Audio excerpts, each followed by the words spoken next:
And I want to kind of first tell you a little bit about myself. I'm a developer. I did a lot of security audits in the blockchain space. I'm also an investor because I'm working with Block right now, which is a technical partner there. And these are some of the projects I worked on. And I am a tech nerd, yeah.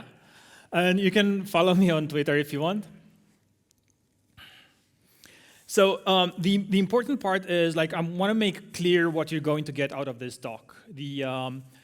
If you stay until the end, you can understand a technique or at least a kind of a concept by which you can verify correct execution of LLMs, but all of this on-chain, which is like, you're going to see it's a big problem. So let's first kind of define the problem. It's not about privacy, so it's not about data collection, retention, deleting data or encrypting it or hiding it in any kind of way. But however, if you're interested in that, I had a different talk at the Cypherpunk Congress, DEF CON last year, like the privacy paradox in AI. I kind of tried to explain that the more data you give to the AI, the better responses you're going to get back. So that's another important thing to do.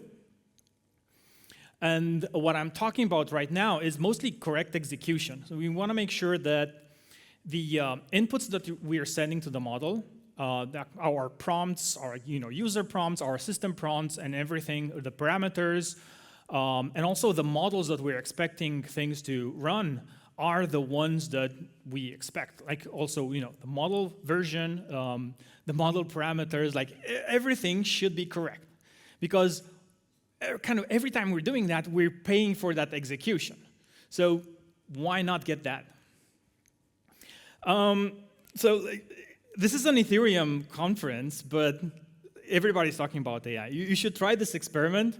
Like every time you hear AI, do one push-up. Let's see what happens. If you think that's a bit too much, maybe when you hear AI agents do one push-up, you're still going to get really buff. I'm really interested to kind of understand who uses AI here. Like if you're using any kind of ChatGPT-like chatty interface, okay, great. Keep your hands up because I want to understand who uses AI through an API. So if you're asking an API to do something for you, okay, that's a lot more people than I was expecting.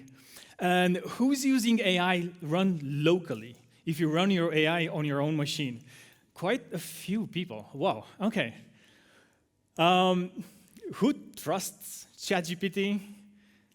Okay, we have a few people. Okay. So when you send that request to your API, how do you know that they used that model with those parameters? They haven't truncated the model in any way. They haven't altered the output. They're not giving you a cached response. Like, how do you know that worked? Like, I'm literally asking you, does anyone have kind of an answer for this? I'll pass you my mic. It's a bit tongue-in-cheek, but I think 4.0 is especially like a sycophant. It tries to please you a lot. And I actually can get a sense of oh, this is 4.0. This is the guy who always tries to please me. But besides that, actually, yes, it's a good question. I don't know. So it's a bit of a heuristic. You're you have learned how the model behaves, and now you kind of trust that the response is from that model. But most of the time, we don't really know, and we trust the systems that they did the right job for us. I want to give you an example. I'm not sure if anyone heard of OpenRouter. OpenRouter is this centralized place where people go send API requests, and then OpenRouter routes your request to either something like an OpenAI, a DeepSeek, or even open source models like Llama 3. And you can either choose the specific model, or they can route it based on some kind of algorithm. And in this case, you're that innocent user. You make the request to OpenRouter, and then you trust that they route the model to the correct model runner for you. So you put trust in them, and then they also put trust in the model runner. So there's even more trust assumptions in that case. And I've ran some experiment. I just opened up a Python notebook, created a bit of code, and I'm asking Quen, like, who are you?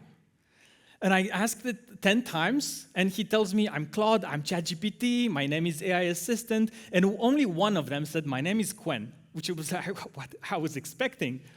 So like, what's happening here? Is the model wrong? Are they lying to me and they're not running this on Quen? I don't really know. Maybe they also don't really know. So that's one way to kind of cheat the system. A different way is through quantization.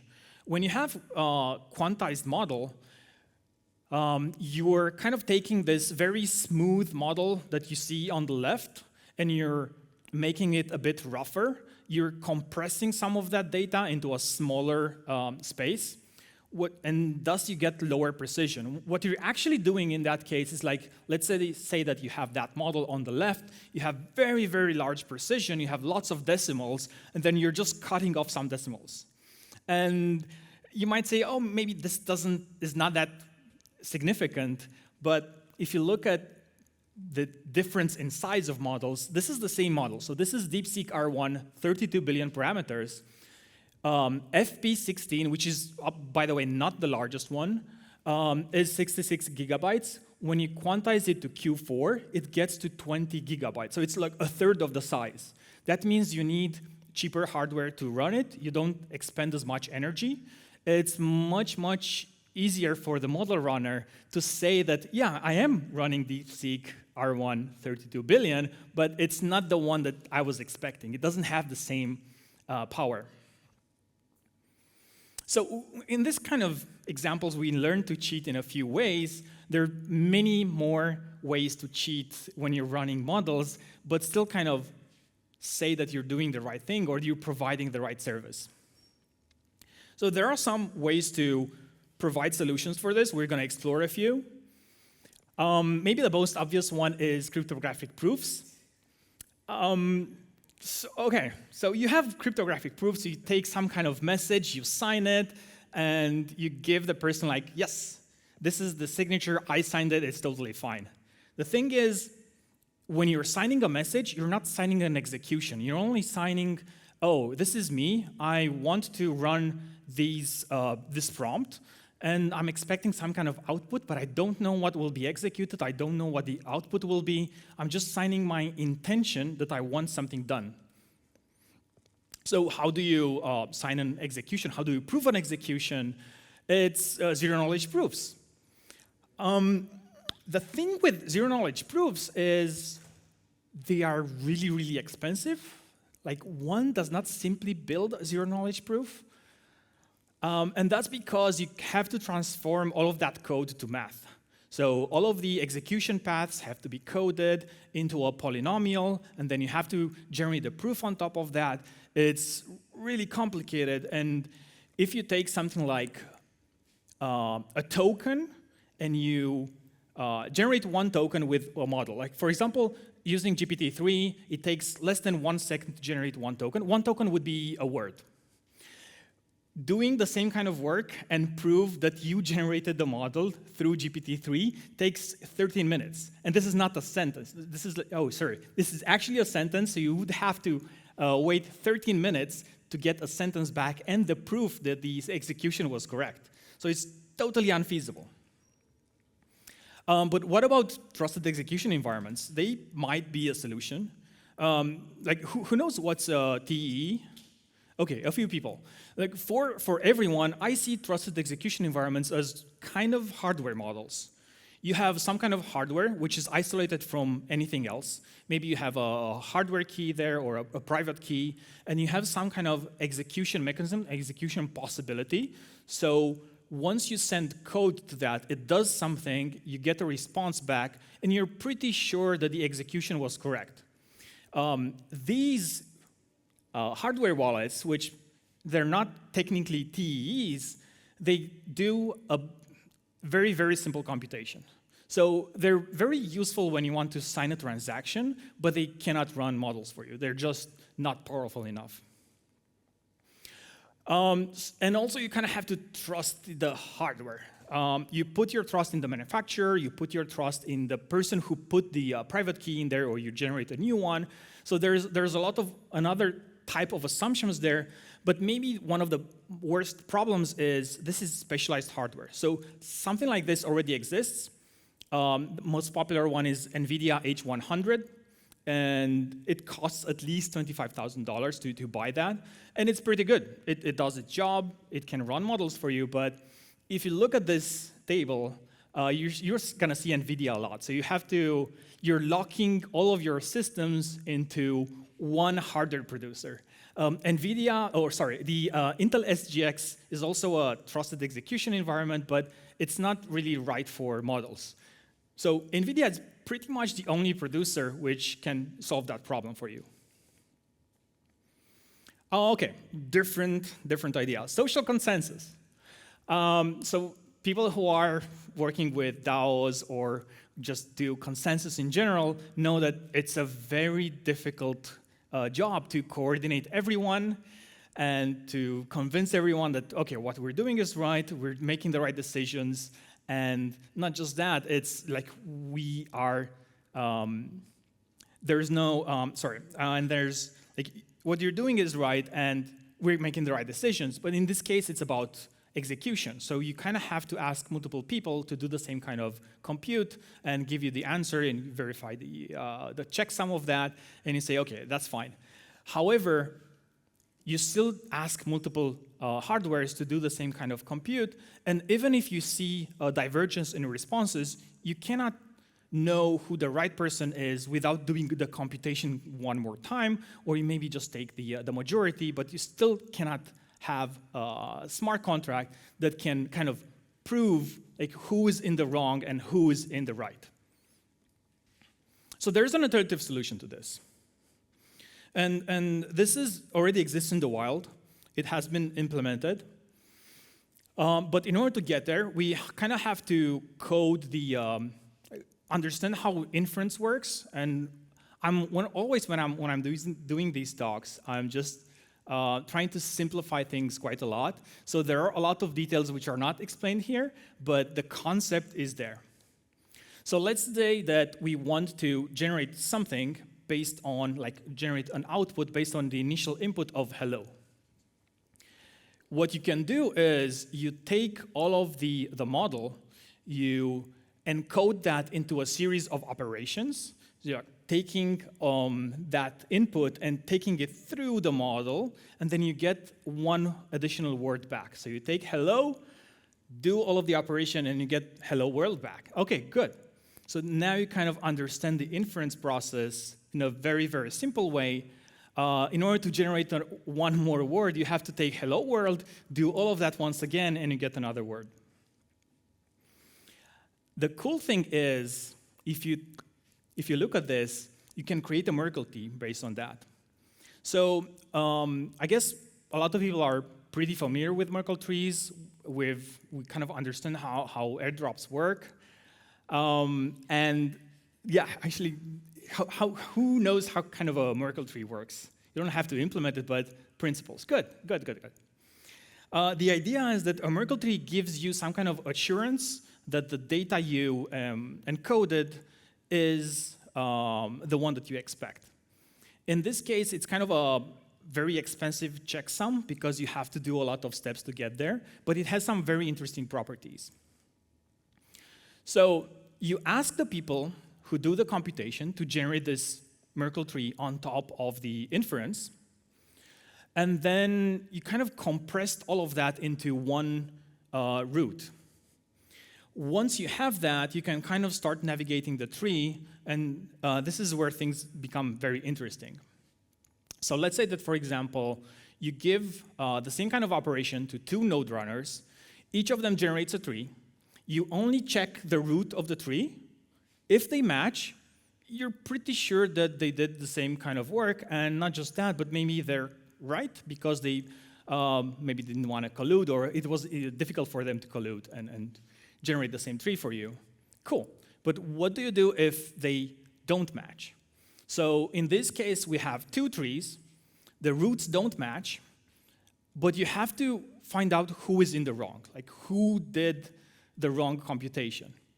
What you can do then is start traversing the tree from the root, so like from top to bottom. So you check the root, you see, okay, it doesn't match. And you ask both of the runners, give me the children of these roots.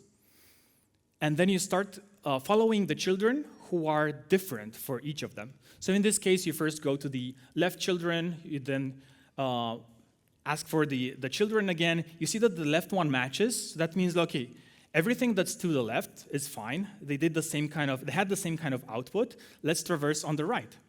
So you go right, you go left until you reach the leaf. So boom, okay, we found out where their computations started to diverge. That's good, but still, who is in the wrong here?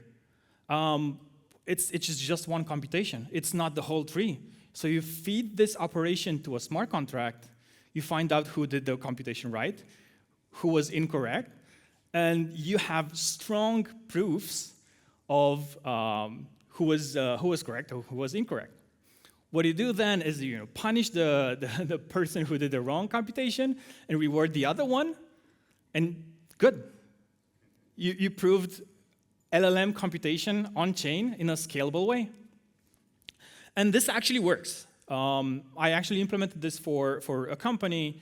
This exists in the wild, and we're going to see a lot more alterations of this kind of algorithm in the future. I think it's a good approach. It's not the final version of what we're going to see, but having blockchains which verify computation for AI, it's going to exist more and more. Like, blockchains are an extremely good tool to coordinate, to incentivize, and to punish people. And AI is probably the like iPhone moment of blockchain. So these are a few references. I'm gonna share these slides on Twitter. The first one is Verde. Verde is actually the implementation that I implemented, which is based on Agatha. Agatha was launched in 2021 as a paper. Verde was launched this year in February. So it took quite a bit of years to distill that initial idea into something that works practically on-chain. And some of the others are kind of expressing like what it means to do verification on-chain, how difficult is it, whether you're doing ZK or other kinds of things. So to kind of sum everything up, ZK is very, very heavy. It doesn't really work on-chain. Also, it doesn't really work because the set of computation is extremely large. Blind trust in hardware or in social consensus, I think it's too risky. Pure social consensus is very weak. You don't really know who is in the wrong, and there's no way to prove that. But I think hybrid approaches can scale. There's something there that can be developed in the future. Let's go to the questions. What practical advice would you give to a non-technical person who how can they ensure that their AI models are not hallucinating?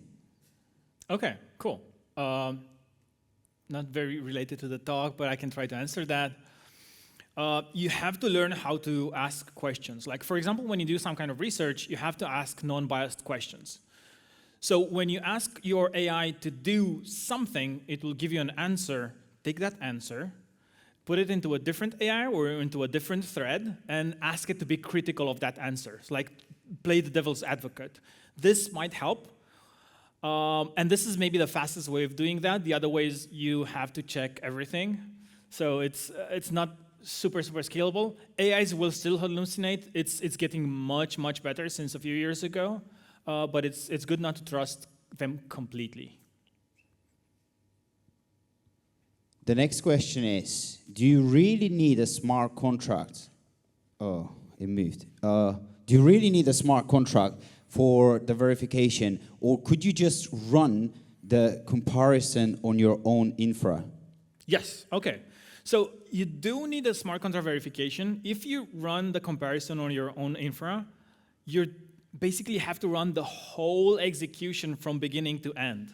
And if you're doing that on your own infra, why would you, it doesn't make sense to ask anyone else to do that. Just do it yourself and get the output. Awesome presentation, awesome answer. Why do you think we need AI on-chain, and what's the real purpose for having AI on-chain? In normal internet, we have a few companies that control a huge amount of what goes over the wire right now. I don't think that's where we want to be, but we kind of got to this place.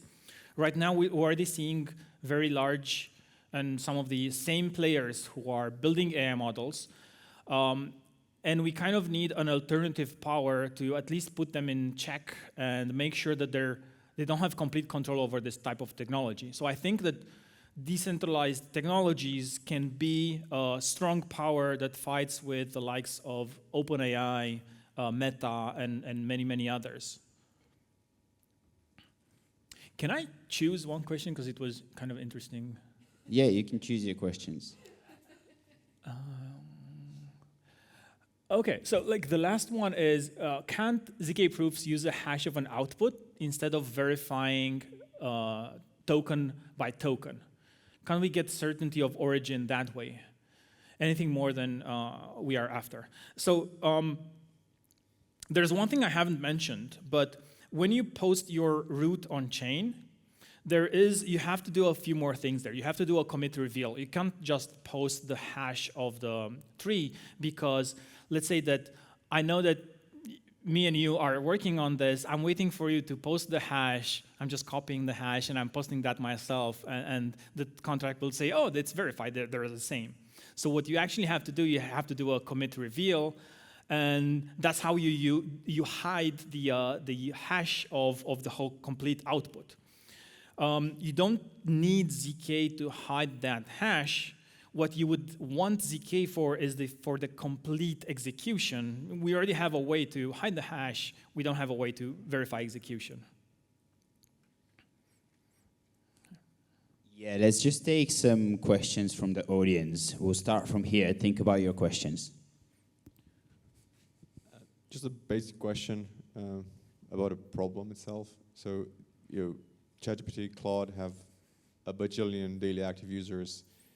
If something in their execution pipeline goes wrong, presumably many people will figure it out. So the chance that you are the first one that interacts with the model when something goes wrong is very, very small.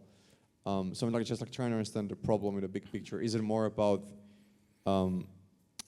biases, like political biases that models can have, or governments getting in the way of the actual model being executed?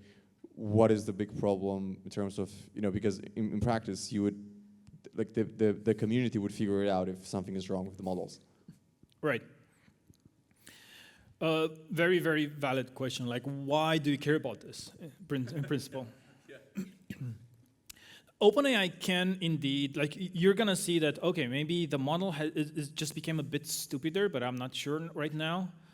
The idea is that OpenAI and all of these companies can swap models for maybe a bit more biased models or updated or truncated or anything like that. And we've seen that with ChatGPT, especially in the beginning when you couldn't choose the model and they would choose the model for you. They would update it behind the interface.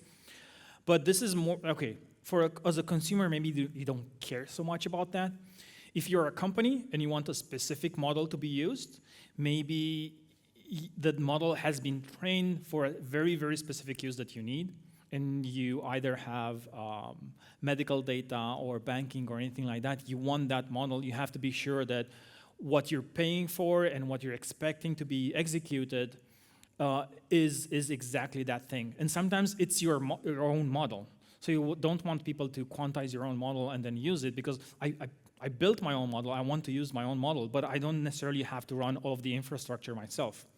So you're kind of segregating, you're separating all of these operations into something which is more manageable, and you find the right players to execute the model, train the model, do anything like that. It's going to be a lot more diversified in the future. You can also use decentralized computing power. Nowadays it becomes... Sorry, can you repeat the question because we're recording it? Not a question. I was just saying that you can also use decentralized computing networks. So this is exactly what it's doing. It's using decentralized computer networks to compute something for you in a decentralized way. Do we have any more questions? Okay, think about your questions. I'll read one more question for you. How do you think about multi-agent consensus and multi-agenic comms verification will evolve in the short term?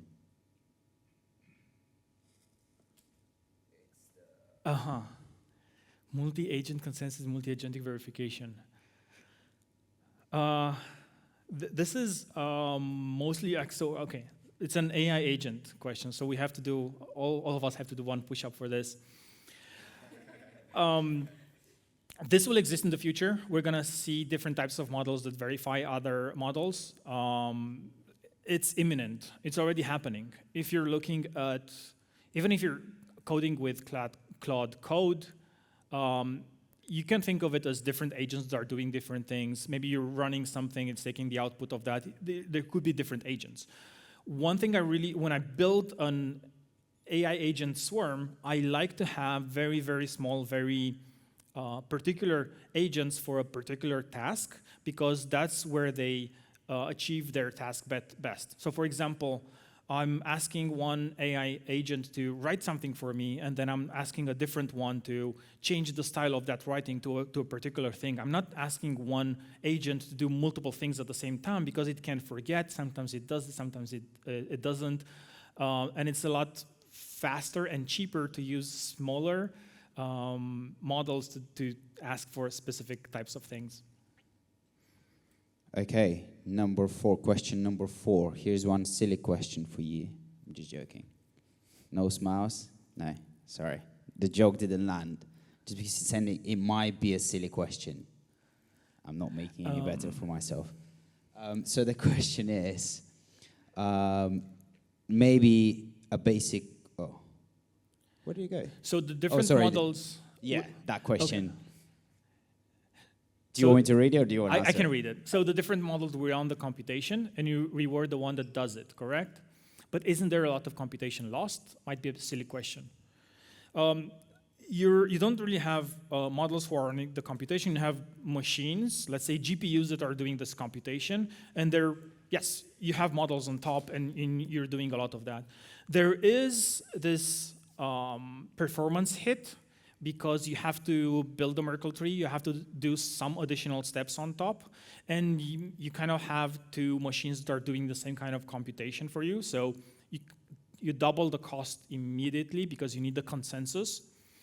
So yes, it's not as efficient, but I don't know exactly what the numbers are. A lot of people are saying that AWS and Google Cloud Platform have high markups on their hardware. So ideally, let's create some competition for them. Let's improve the algorithms, and let's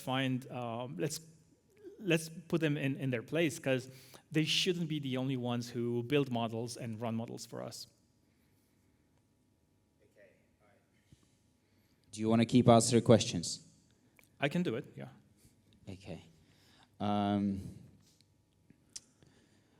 What did you? Oh, sorry. Could you? Whoa.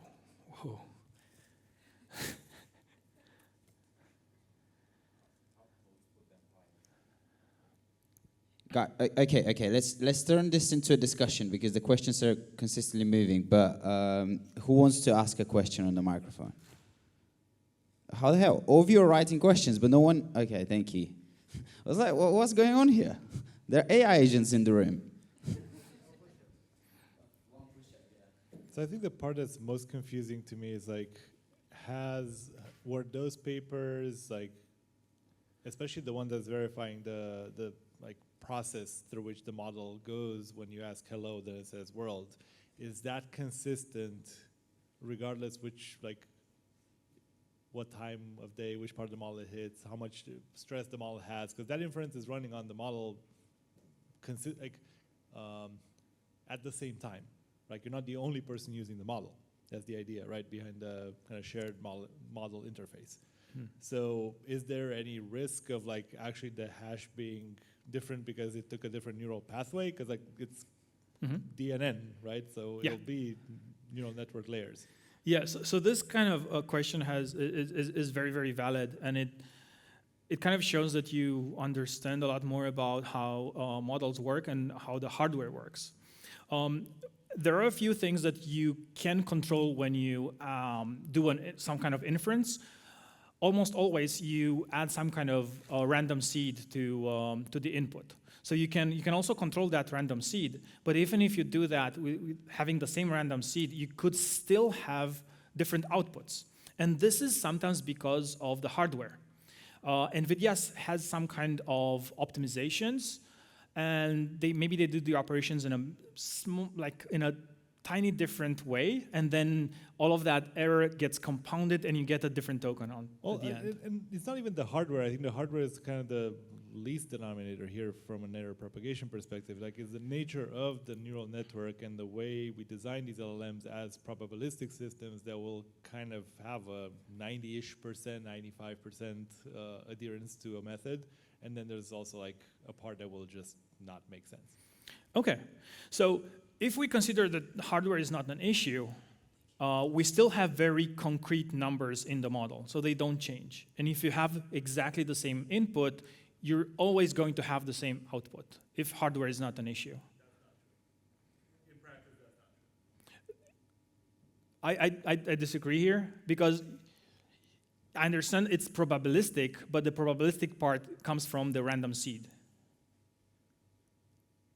And I'm saying that you can also control the random seed. So if you control the random seed, it's not random anymore, it's not probabilistic, it's completely deterministic in that case.